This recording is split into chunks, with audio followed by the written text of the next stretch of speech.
নমস্কার বন্ধুরা, আমি রূপা। আপনারা দেখছেন রূপার হেলদি হেসেল। আজ আমি আপনাদেরকে ছোলার ডাল তেল ছাড়া রান্না করে দেখাবো। এই ছোলার ডালে আছে হাই প্রোটিন, ভিটামিন, মিনারেল, এমনকি এটা হার্টের রোগ প্রতিরোধ করতেও সাহায্য করে, কোলেস্টেরল নিয়ন্ত্রণ করতেও সাহায্য করে।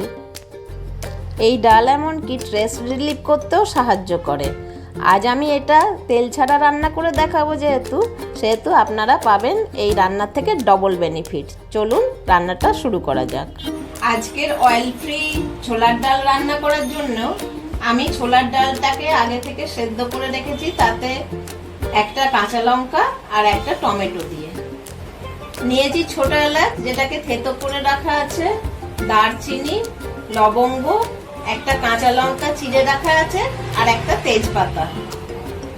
আর নিয়েছি গোটা জিরে, জিরে গুঁড়ো, হাতে গুঁড়ো করা, বাজারের গুঁড়ো মশলা নয়, আদা বাটা, হলুদ বাটা হাতে। কড়াটা গরম হয়ে গেছে, এবার আমি কড়াই দেবো ছোট এলাচ, দারচিনি, লবঙ্গ, তেজপাতা আর দেব গোটা জিরে।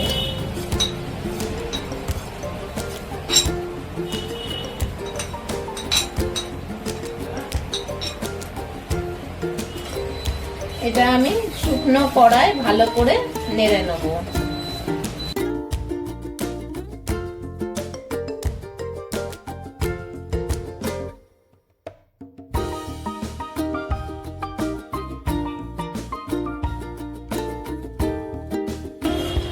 মশলাটা দিয়ে একটা সুন্দর সেন্ট বেরোচ্ছে। এবার আমি এতে দিয়ে দেবো জিরে গুঁড়ো, আদা বাটা আর হলুদ বাটা।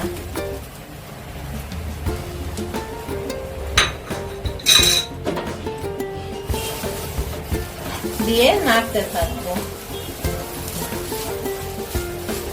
এটা যাতে তলায়, কড়ার তলায় না লেগে যায়, তার জন্য আমি পরিমাণ মতো অল্প করে জল দিয়ে দেবো আর নাড়বো।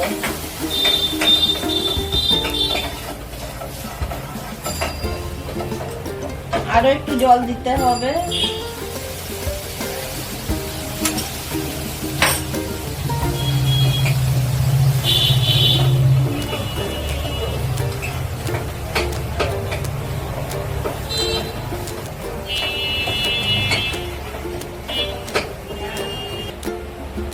আবার শুকনো হয়ে গেছে, আবার অল্প পরিমাণে জল দিয়ে আবার কষবো যতক্ষণ না মশলাটার থেকে একটা ফ্লেভার বেরোয়। মাঝে মাঝে একটু করে জল দিতে হবে, যেহেতু তেল নেই, কড়াইয়ে লেগে যাওয়ার সম্ভাবনা খুব বেশি থাকে।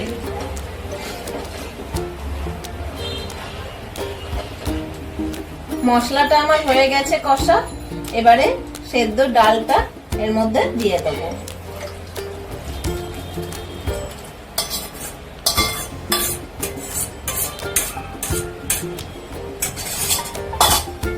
ভালো করে নাড়িয়ে নিতে হবে।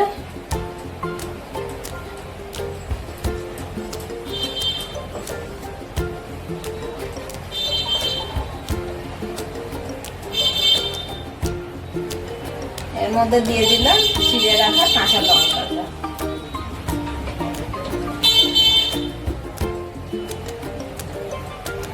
দিয়ে দিলাম 1 চামচ পরিমাণ মতো নুন।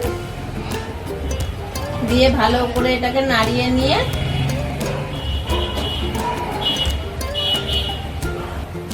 চাপা দিয়ে দিলাম। 5 মিনিট হয়ে গেছে, এবার ঢাকাটা খুলে নিলাম।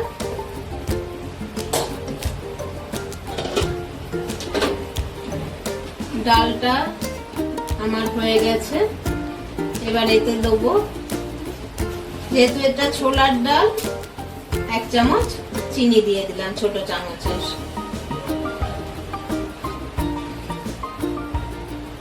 দিয়ে আবার হাফ মিনিটের জন্য আমি কড়াটা ঢেকে দেবো। হাফ মিনিট হয়ে গেছে, ঢাকাটা খুলে দিলাম। তৈরি হয়ে গেছে আমার অয়েল ফ্রি ছোলার ডাল।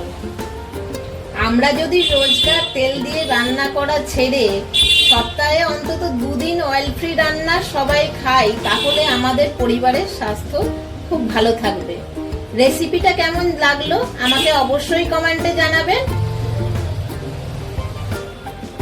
আর আমার চ্যানেলটা লাইক, শেয়ার ও সাবস্ক্রাইব করতে ভুলবেন না। সুস্থ থাকুন, ভালো থাকুন।